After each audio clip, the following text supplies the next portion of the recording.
오늘 본문은 한나의 기도입니다. 한나는 기도를 통해서 사무엘을 낳았습니다.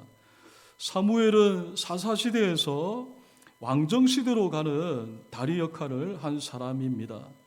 한나가 기도할 당시는 사사기였습니다. 사사기란 자기 소견에 옳은 대로 행하던 시기였습니다. 하나님께서 많이 우셨던 시대가 있는데 그 시대가 바로 사사기였습니다. 하나님은 바로 그때 한나의 기도를 사용하셨고 사사시대는 가고 다윗의 시대를 준비하셨습니다. 오늘 본문은 한나의 기도를 소개하고 있습니다.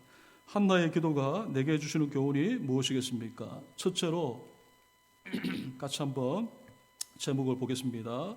시대를 바꾸는 것은 환경이 아닌 믿음입니다. 여러분, 시대를 바꾸는 것은 환경 때문만이 아닙니다. 환경이 좋으면 시대를 바꾼다고 생각을 합니다. 환경이 좋아지게 되면 시대를 바꾼다고 생각을 합니다. 그러나 환경이 좋아졌다고 하여서 시대를 바꾸는 것이 아닙니다. 오히려 환경이 좋은 것 때문에 타락하는 경우가 더러 있습니다. 다윗에게 바세바 사건이 있었습니다. 다윗의 바세바 사건은 환경이 좋았던 때였습니다. 바세바 사건은 다윗은 암몬과 전쟁에서 암몬의 수도인 라빠라는 이 성을 함락을 앞두고 있었습니다. 암몬의 수도인 라빠의 함락을 앞두고 있었다고 하는 것은 이스라엘 입장에서 보면은 평안할 때를 말하는 것입니다. 그런데 평안할 때에 다윗은 죄를 지었습니다. 엘리 제사장에게 두 아들 홈리와 비나스가 있었습니다. 아들 둘이나 있다고 하는 것은요, 희망적입니다. 그러나 아들 둘은 하나님을 몰랐고 하나님의 성전에서 성전에 시중드는 여자들과 관계를 하고 때로는 하나님께 드릴 예물을 하나님께 드리지 않고 자기들이 먼저 제물을 먹었습니다. 하나님의 예배를 업신여겼습니다. 아들이 있다고 하는 것은 환경적으로 좋은 것입니다. 그러나 환경이 좋다고 해서 시대가 바뀌는 것은 아닙니다. 오히려 하나님의 마음을 아프게 했습니다. 시대를 바꾸는 것은 믿음입니다. 한나는 아들이 없었습니다. 아들이 없었다고 하는 것은 환경이 좋지 않았다는 것을 말하는 것입니다. 그러나 한나는 아들이 없었기 때문에 하나님께 기도했습니다. 우리가 읽은 9절 말씀 보면은 한나가 일어나니 그리고 엘리는 앉아 있었다라고 말하고 있습니다. 9절 말씀 여러분 보세요. 그들이 실로에서 먹고 마신 후에 한나가 일어나니 그때의 제사장 엘리는 여호와의 문설줄 곁 의자에 앉아 있었더라. 한나가 일어나고 있습니다. 한나가 일어난다고 하는 것은 영적으로 일어나는 것을 말하고 엘리가 앉아 있었다고 하는 것은 영적으로 어둡다라는 것을 말하는 것입니다. 한나는 아들이 없는 것으로 영적으로 일어나고 있습니다. 한나는 아들이 없었지만 영적으로 일어나고 그리고 시대를 변화시키는데 쓰임을 받았습니다. 많은 사람들이 환경을 탓합니다. 좀 더 좋은 환경이라면 공부를 더 잘할 수 있을 텐데 라고 말합니다. 좀 더 좋은 환경이라면 지금보다 더 잘 살 수 있을 텐데 라고 말합니다. 어느 정도는 맞는 말이라고 생각을 합니다. 좋은 환경이 주어지면 좋은 것입니다. 그러나 좀 더 나은 환경도 중요하겠지만은 환경보다 중요한 것은 믿음입니다. 성경은 이것을 증명해 주고 있는데 성경의 환경이 좋았기 때문에 타락한 일들이 많이 있습니다. 그러나 환경은 좋지 않았지만 믿음을 가지고 또 합력하여 선을 이루게 된 사례들이 성경에 많이 나와 있습니다. 그 중에 한 사람을 예를 든다면 아브라함입니다. 아브라함은 하나님의 약속을 따라서 가나안에 왔습니다. 가나안에 왔지만 조카 롯과 그 양들을 먹일 목축지를 가지고 싸움이 있었습니다. 목축지를 가지고 싸웠다고 하는 것은 환경이 열악했다는 것을 말하는 것입니다. 열악한 환경에서도 믿음으로 살았고 아브라함은 믿음의 조상이 되었습니다. 요셉은요, 요셉은 어떻습니까? 요셉은 형들의 미움을 받아서 보디발의 집에 노예로 팔려갔고, 보디발의 집에서는 아내의 누명으로 인해서 아무 잘못이 없는데 감옥에 들어가게 되었습니다. 그러나 요셉에게는 해와 달이 자기를 향해 전한다라는 하나님의 주신 믿음이 있었다라는 것이죠. 환경도 중요합니다. 하지만 하나님은 환경을 탓하지 않는 믿음의 사람을 찾고 계신다라는 것을 우리는 믿어야 합니다. 한나의 믿음은 시대를 바꾸는데 쓰임을 받았습니다. 오늘 여러분의 믿음이 여러분의 자녀와 가정과 교회를 변하는데 쓰임을 받으시기를 주님의 이름으로 축복합니다. 믿음을 가지시기를 주님의 이름으로 축복합니다. 둘째로, 시대를 바꾸기 위해서 하나님의 뜻대로 하는 기도를 사용하셨습니다. 여러분, 하나님은 한나가 어떤 기도를 하기를 바라셨겠습니까? 하나님은 한나가 내가 원하는 기도가 아니라 하나님이 원하는 기도를 하기를 원하셨습니다. 한나는 하나님이 원하시는 기도를 했습니다. 한나가 10절 말씀 보세요. 마음이 괴로워서 여호와께 기도하고 통곡하여 라고 말합니다. 그 다음에 우리가 주목할 말은 11절인데 11절 다 함께 보겠습니다. 소원하여 이르되 만군의 여호와여 만일 주의 요정의 고통을 돌보시고 나를 기억하사 주의 요정을 잊지 아니하시고 주의 요정에게 아들을 주시면 내가 그의 평생에 그를 여호와께 드리고 삭도를 그의 머리에 대지 아니하겠나이다. 한나가 소원하는 기도를 드리고 있습니다. 소원하는 기도라고 하는 것은 하나님께 약속하는 기도를 말하는 것입니다. 그 내용이 무엇입니까? 아들을 주시면 아들을 하나님께 드리겠다라는 것입니다. 아들을 하나님께 드리는데 평생 드리겠다라는 것입니다. 여기 삭도를 그의 머리에 대지 않겠다라는 이 말은요, 아들을 하나님께 드리겠다라는 말이에요. 드리는데 어떻게 드리느냐? 하나님의 뜻대로 살게 하겠다라는 것이죠. 한나가 소원 기도를 합니다.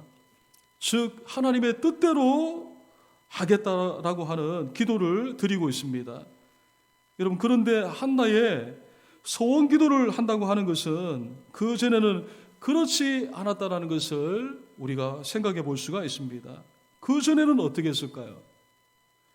그 전에 한나는 단지 아들만 달라고 기도했을 것입니다. 한나에게는 자녀가 없었어요. 자녀가 없다고 하는 것은 하나님께 죄가 있기 때문이다라고 사람들이 생각했습니다. 죄가 있기 때문에 아들을 낳지 못하는 것이다, 그렇게 생각을 했습니다. 그래서 자녀가 없다고 하는 것은요, 부끄러움이요 치욕이다라고, 여자로서 아들을 낳지 못한다고 하는 것은 부끄러움이요 치욕이라고 할 수가 있었습니다. 그리고 자녀가 없었기 때문에 분인나라고 하는 여자가 이 가정에 들어오게 되었죠. 분인나는 한나가 자녀가 없다고 무시했습니다. 그래서 한나는 아들이 없는 것이 부끄럽고 치욕스러웠기 때문에 처음에는 아들을 달라고만 기도했을 것입니다. 한나의 아들을 달라는 기도는 자기가 원하는 기도입니다. 만약에 한나의 기도에 하나님께서 응답하셔서 아들을 주셨다고 합시다. 그러면 한나는 기도해서 아들을 얻을 수 있었겠지만 낳은 아들이 시대를 변화시키는 데는 쓰임받지 못했을 것이라고 생각할 수가 있다는 거예요. 그러나 자기가 원하는 기도, 아들을 달라고 해서 하나님께서 아들을 주셨다고 한다면 물론 기도해서 아들을 낳게 되겠지만은 그 낳은 아들이 시대를 변화시키는 데는 쓰임받지 못했을 것이라는 것이죠. 시대를 변화시키는 데는 하나님께서 이 아들을 주셨다고 하는 확신을 가질 때에 가능한 것입니다. 그리고 그 아들을 위해서 믿음으로 양육하는 것이 절대적으로 필요한 것입니다. 이상의 사실을 통해서 한나의 기도가 자기를 위한 기도에서 하나님을 위한 기도로 바뀌었다는 것을 우리가 알 수가 있는 것입니다. 하나님은 한나의 자기가 원하는 기도를 하나님이 원하시는 기도로 인도하셨다라고 우리가 생각해 볼 수가 있습니다. 하나님은 처음 한나가 아들을 갖지 못하게 하셨습니다. 사무엘상 1장 5절과 6절 말씀 같이 한번 보겠습니다. 한나에게는 갑절을 주니 이는 그를 사랑함이라. 그러나 여호와께서 그에게 임신하지 못하게 하시니 여호와께서 그에게 임신하지 못하게 하심으로 그의 적수인 분인나가 그를 심히 격분하게 하여 괴롭게 하더라 라고 말합니다. 하나님께서 한나가 임신하지 못하게 하셨습니다. 여러분, 하나님께서 왜 한나를 임신하지 못하게 하셨겠습니까? 하나님은 한나가 하나님의 뜻대로 기도하기를 원하셨기 때문입니다. 한나는 처음에는 자기를 위해서 아들을 구하다가 아들을 주시지 않으니까 기도를 계속 하는 거죠. 이것도 참 귀해요. 기도하는데 아들 주시지 않는데 계속적으로 기도하는 거 참 놀랍고 참 귀한 기도라고 할 수가 있습니다. 근데 아들을 구하다가 기도를 하면 할수록 자신을 위한 기도는 내려놓고 하나님의 뜻대로 구하는 기도를 했다라는 것을 알 수가 있다라는 것이죠. 한나의 기도가 어떠했을까 한번 이렇게 우리가 짐작해 볼 수가 있습니다. 처음에는 아들이 없었어요. 부끄러웠어요. 치욕스러웠어요. 분인나가 격분하게 했다라는 거예요. 얼마나 화가 났겠습니까? 그래서 아들을 달라고 기도하는데 기도하면 할수록 왜 아들을 주시면 어떻게 되겠는가? 이렇게 기도가 바뀐다라는 거예요. 그러니까 아들을 달라고 기도하는데 하나님이 아들을 주시면은 그 아들을 어떻게 해야 하나? 어떻게 하는 것이 또 아들을 위한 것인가? 그 아들이 하나님을 위해서 살아야 되지 않겠는가? 하나님을 위해서 살아야 한다면은 그 아들을 하나님께 드려야 하지 않겠는가? 이렇게 한나가 기도하면은 기도할수록 자기의 생각과 자기의 기도를 내려놓고 하나님의 뜻을 위한 기도로 바뀌었다라고 우리가 생각해 볼 수가 있다라는 거예요. 그러니까 한나가 자기를 위한 기도를 하다가 하나님을 위한 기도를 하게 되었다라는 것입니다. 사실 하나님께서 이 한나의 기도가 바뀌기를 원하셨다라는 거예요. 하나님께서 이 한나의 기도가 바뀌기를 기다리고 계셨다는 것을 알 수가 있습니다. 여러분, 그래서 기도가 중요하다는 거예요. 기도가 중요한데 계속해서 하는 기도가 중요하다는 거예요. 그리고 계속해서 하나님의 뜻대로 하는 기도가 중요하다는 거예요. 하나님은 오늘 우리의 기도가 하나님의 뜻대로 하는 기도가 되기를 원한다는, 그냥 달라고만 하는 그런 기도가 아니라 하나님의 뜻대로 하는 기도를 하기를 원한다는 거예요. 결국 한나의 하나님의 뜻대로 하는 기도가 있었기 때문에 시대에 쓰임받는 사무엘을 낳게 되고 또 이 사무엘을 낳아서 믿음으로 양육했다라고 라는 것을 우리가 알 수가 있습니다. 참 그런 의미에서 우리가 하는 기도 중에 이 MIP 기도가 중요해요. MIP 기도는 부모가 자녀들을 위한 기도를 하는 거잖아요.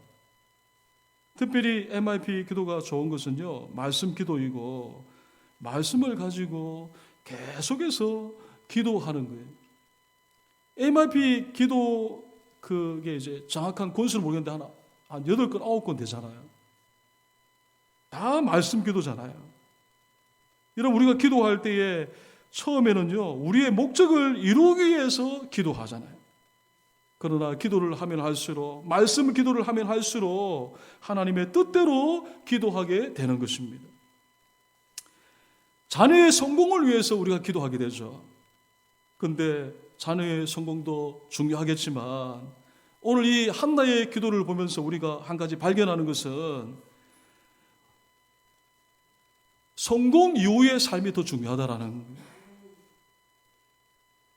우리의 자녀가 하나님을 사랑하고 이웃을 사랑하고 하나님의 나라에 쓰임받는 이 기도가 더 중요하다라는 거예요. 그런 의미에서 MIP는 너무나 타고난 기도의 도구라고 할 수가 있습니다. 여러분, 기도의 자리를 사모하시고 한나와 같이 하나님이 원하시는 기도, 하나님의 뜻대로 구하는 기도를 하시기를 주님의 이름으로 축복합니다. 하나님의 뜻대로 하는 기도를 통해서 오늘 우리의 자녀들이 사무엘과 같이 시대에 쓰임 받는 그런 믿음의 자녀가 될 수 있게 되기를 주님의 이름으로 축복합니다. 세 번째로 한번 읽어보겠습니다. 하나님과의 약속에 신실해야 합니다. 여러분, 하나님께서 한나에게 아들을 주셨어요. 이제 한나가 해야 하는 것이 무엇이겠습니까? 한나가 해야 하는 것은요, 하나님께 약속한 대로 아들을 하나님께 소원했으니까 하나님께 드리는 것입니다. 한나가 어떻게 하고 있습니까? 아들 사무엘을 하나님께 드리고 있다는 거예요. 오늘 우리가 20절까지 읽었는데 22절 말씀을 보면은요, 22절 말씀 한번 보세요. 오직 한나는 올라가지 아니하고 그의 남편에게 이르되 아이를 젖대거든 내가 그를 데리고 가서 여호와 앞에 뵙게 하고 거기에 영원히 있게 하리이다 하니 라고 말합니다. 한나는 남편에게 아이를 젖대거든 이 사무엘을 여호와 앞에 영원히 있게 하겠다라고 말하고 있습니다. 아이가 젖대는 시기가 만으로 4살이라고 그래요. 그러니까 만 4살 때 젖을 떼면은요, 하나님께 그 어린 사무엘을 하나님께 영원히 있게 하겠다라고 말합니다. 한나는 하나님께 소원하고 있는데 그 소원을 지키고 있다라는 거예요. 한나가 우리에게 보여주는 것은요, 하나님과의 약속에 신실하다라는 것입니다. 먼저 한나가 하나님의 약속에 신실하게 된 배경을 우리가 알아야 되겠습니다. 한나가 하나님의 약속에 신실한 배경, 하나님께서 아들을 주셨는데 그 아들을 하나님께서 주셨다는 것을 분명히 믿었다라는 것입니다. 우연이 아니라는 것입니다. 하나님이 주셨다라는 것이죠. 그래서 이름을 사무엘이라고 이름을 지은 거잖아요. 사무엘의 사마, 이 사마라는 뜻은요, 듣다. 엘은 하나님이라는 뜻이거든요. 그래서 사무엘 하면은 하나님께서 들으셨다라는 거예요. 이게 너무 강력했다라는 거예요. 하나님께 기도했는데 그 하나님께서 자기의 기도를 듣고 아들을 주셨다. 그래서 이름을 하기를 사무엘. 하나님께서 들으셨다는 게 너무 분명하다라는 거예요. 하나님께서 들으셨다라는 것을 확신하고 있다는 것입니다. 여러분, 하나님께서 나를 부르셨다는 확신, 내 자녀를 주셨다는 확신이 중요하다는 거예요. 한나에게는 이런 확신이 있었기 때문에 사무엘을 하나님께 드렸다라는 거예요. 이건 자기가 어떻게 노력을 해서 낳은 아들이 아니라는 거예요. 하나님이 주신 아들이라는 거예요. 그래서 그 사무엘을 하나님께 드리고 있다라는 것입니다. 그리고 드리면은 어떻게 되느냐? 시대에 쓰임받는 인물이 될 것을 믿고 믿음으로 드리는 것입니다. 이 믿음이 중요하다는 거예요. 한나는 이런 확신이 있었기 때문에 하나님과 약속한 그 약속에 신실할 수가 있었다라는 것이죠. 나아가서 사무엘을 신실하게 양육할 수가 있었다라는 거예요. 양육이 중요하잖아요. 우리가 자주 하는 말 중에 보고 배운다고 하잖아요. 오늘 성빈이가 간증했는데 그 간증의 내용이 부모의 믿음을 보고 배운 거잖아요. 그러니까 보고 배우는 거예요. 사무엘이 누구를 보고 배우겠습니까? 엄마를 보고 배우는 것입니다. 엄마를 보고 배우는 것입니다. 엄마는 사무엘에게 있어서 믿음의 교과서다라고 말할 수가 있습니다. 신앙의 교과서다라고 말할 수가 있습니다. 한나는 사무엘을 하나님께 주셨다는 확신이 있었기 때문에 하나님의 약속에 더더욱 신실할 수 있었다고 말할 수 있습니다. 그리고 믿음으로 계속해서 기도하면서 그냥 낳고 그냥 성전에만 드리면 되는 게 아니잖아요. 해마다 성전에 올라가거든요. 옷을 만들어서 사무엘에 입히고 어리지만은 이제 믿음으로 계속해서 양육한다는 거예요. 여러분, 오늘 우리들도 하나님의 약속에 신실해야 합니다. 지금까지 지내온 것 모든 것이 하나님의 은혜입니다. 그 은혜를 우리가 확신하고 우리는 하나님의 약속에 신실할 수 있어야 된다는 거예요. 그러나 이런 분도 계셔요.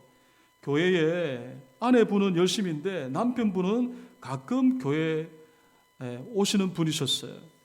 근데 남편분이 아내에게 이제 아내분이 얘기하기를 지금 남편이 병이 위중하다라는 거예요. 그래서 이제 목사님이 이제 신방을 가셨어요. 그래서 목사님 그 남편분을 위해서 간절히 기도를 해 주었어요. 하나님의 은혜로 그 남편분이 병이 나와서 퇴원을 했습니다. 퇴원하셨다는 얘기를 듣게 되었어요.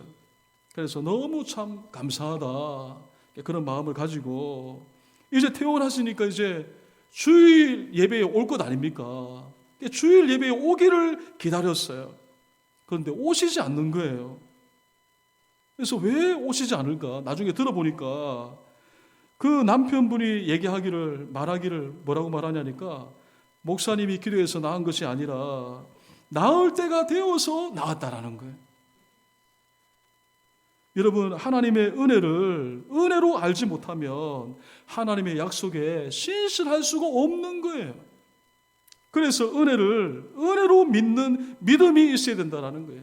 내가 지금까지 지내온 것이 모든 것이 하나님의 은혜입니다. 이 은혜라는 것을 알아야지 우리는 또 하나님께 그 약속에 신실할 수가 있다라는 거예요. 그리고 그 믿음을 가질 때에 하나님의 약속에 신실할 수가 있습니다. 하나님의 약속을 믿고 그 신실함을 가지고 그 신실하신 하나님을 바라보면서 사무엘을 양육할 수가 있다는 것이죠. 사무엘을 낳았다고 해서 저절로 사무엘이 시대를 바꾸는 인물이 되는 게 아니잖아요. 부모의 영향력이 필요하잖아요. 부모의 신실함이 필요하잖아요. 부모의 신실함을 보고 배우게 되는 것입니다. 그래서 시대를 바꾸는 위대한 인물이 되는 것입니다. 저절로 되지 않습니다. 하나님은 약속에 신실한 사람을 파트너로 삼아요. 그렇지 않습니까? 하나님 일하는데 어떤 사람을 파트너로 삼으십니까? 그 약속을 믿고 그 약속을 신실하게 믿는 사람을 하나님의 파트너로 삼으셔요. 사람은 어떨까요? 사람도 그렇잖아요. 사람도 약속에 신실한 사람을 눈여겨봤다가 그 사람을 파트너로 삼습니다. 그러나 약속에 신실하지 않으면요, 파트너로 삼을 수가 없는 거죠. 하나님이 그러시다라는 거예요. 여러분, 하나님의 약속을 믿으시고 하나님의 약속에 신실한 분들이 다 되시기를 주님의 이름으로 축복합니다. 여러분, 직장에서 그리고 삶의 현장에서 신실한 분들, 진실한 분들이 다 되시기를 주님의 이름으로 축복합니다. 그런 분들이 여기 다 계셔요. 사실은요. 제가 볼 때 우리 장로님도 그렇고 우리 집사님도 그렇고 우리 권사님도 다 참 신실하고 진실된 분들이에요. 우리 삶의 현장에서 나는 신실합니다 이렇게 하는 게 아니라 제 3자가 참 저분은 참 신실하다, 진실하다 그렇게 얘기할 수 있어야 된다는 거예요. 약속에 신실해야 한다는 것을 보여주는 성경이 많이 있는데 생각나는 성경이 열왕기상 1장에 나와요. 거기 보면은요, 다윗이 늙었을 때가 나와요. 열왕기 상이잖아요. 다윗이 이제 곧 죽거든요. 열왕기상 1장에 보면은 다윗이 늙었을 때가 나와요. 다윗이 늙었을 때에 그 아도니아라는 아들이 왕 행세를 이제 하는 거예요. 다윗이 힘이 없기 때문에 이제 아도니아를 따르는 사람이 나오고요. 그러나 다윗이 나이가 들고 힘이 없지만은 그럼에도 끝까지 신실하게 다윗을 따르는 사람을 소개하고 있어요. 다윗이 힘이 없자 군대장관 요압과 우리가 잘 아는 요압과 제사장 아비아달이 다윗을 따르지 않고 아도니아를 따르게 돼요. 반대로 계속해서 다윗을 따르던 제사장 사독과 장군 분하야가 소개되고 있습니다. 나중에 아도니아가 왕이 되지 않죠. 아도니아가 왕이 될 줄 알았거든요. 근데 그 아도니아가 왕이 되지 않고 솔로몬이 왕이 됩니다. 그렇게 되어서 아도니아를 따른 요압과 아비아달이 어떻게 됩니까? 요압은 죽게 되고요. 그리고 아비아달은 대제사장직에서 그 자리에서 쫓겨나고 만나라는 거예요. 군대 장관의 자리에는 이제 요압이 물러나니까 그 자리를 신실했던 분하야가 군대 장관의 자리에 이르게 되고요. 대제사장의 자리에는 신실한 사독이라는 사람이 그 자리에 임명이 되게 됩니다. 신실한 자리가 되었다는 것입니다. 여러분, 신실한 분들이 되시기를 주님의 이름으로 축복합니다. 요즘에 그 주가 조작 기사가 종종 이제 이 TV에 나오잖아요. 이게 그 라돈년이라는 그 분인가? 네, 성함은 잘 모르겠는데 이분이 이제 이게 3년 전부터 이게 주가 조작을 이제 하려고 계획을 이제 세웠다고 합니다. 또 특별히 이제 이 기사가 또 이렇게 TV에 이제 나오게 된 이유가 가수 임창정 씨가 개입이 되면서 더 TV에 많이 나오는 것 같아요. 주가 조작을 3년간 준비했다고 합니다. 주가 조작 사건이 나오면서 또 이제 이 연예인들이 또 이렇게 나오게 됐는데, 기사가 나오게 됐는데 그 중에 이제 두 사람이 나왔습니다. 한 사람은 가수 겸 화가인 솔비라는 연예인이고요. 그리고 또 두 번째 사람은 이제 노홍철 씨예요. 이 주가 조작단이 사람들을 모으는 방법 중에 연예인을 타겟을 삼았다라는 거예요. 그 두 사람이 누구냐? 솔비 씨와 노홍철 씨라는 거예요. 근데 다행히 이제 이 주가 조작에 개입이 되지 않은 거죠. 두 사람이. 두 사람에게는 뭐가 있었느냐? 원칙이 있었다고 그래요. 원칙이. 자, 기사를 보니까 그래요. 가수 솔비 씨는 애초에 주식을 하지 않았다고 그래요. 자기 신념이 있는데 어떤 신념이 있냐니까 자신이 번 돈은 자신이 노력해서 본 돈이어야 된다. 그래서 저는 뭐 주식에 대해서 저는 모릅니다. 근데 이제 주식을 해서 막 이 돈 막 그렇게 뭐 돈 잃고 돈 버는 거 자기는 그걸 원치 않았다라는 거예요. 자, 이번에는 노홍철 씨의 경우인데요. 노홍철 씨는 예전에 무한도전이라는 프로그램이 있었는데 그 무한도전의 멤버인 정준하 씨가 있었어요. 정준하 씨의 권유로 주식을 했는데 그때 많은 것을 잃어버렸다고 그래요. 그러니까 주식을 보면은요 쳐다보지도 않는다고 그래요. 그게 원칙이 생긴 거예요. 주식에는 쳐다보지도 않는다라는 원칙이 있었다라는 거예요. 근데 마침 이 주가 조작단이 이제 이렇게 유혹을 해왔을 때에 그런 솔비 씨도 그렇고 노홍철 씨도 그렇고 그런 원칙이 있었기 때문에 유혹을 뿌리쳤다라고 그렇게 기사에 나왔습니다. 지금 무슨 말씀 드리냐니까 원칙이 중요하다는 것을 말씀을 드리고 있다는 거예요. 그런 의미에서 하나님의 약속에 신실해야 된다고 하는 원칙을 우리 모두 가져야 된다는 거예요. 하나님의 약속에 신실해야 된다. 내가 사람을 바라보고 하나님을 섬기는 것이 아니라 하나님께서 나에게 주신 그 약속, 그 은혜를 기억을 하고 나도 하나님께 신실한 사람이 되어야 된다. 그런 원칙을 우리 모두 가져야 된다라는 거죠. 하나님은요, 하나님의 약속에 신실한 한나와 그 믿음의 엄마를 보며 자란 아들 사무엘이 어떻게 되었습니까? 시대를 바꾸는데 쓰임을 받게 되었다라는 거예요. 신실하신 하나님은 신실한 사람을 찾고 계신다라는 거예요. 오늘 우리가 이 한나의 기도라는 말씀을 우리가 들으면서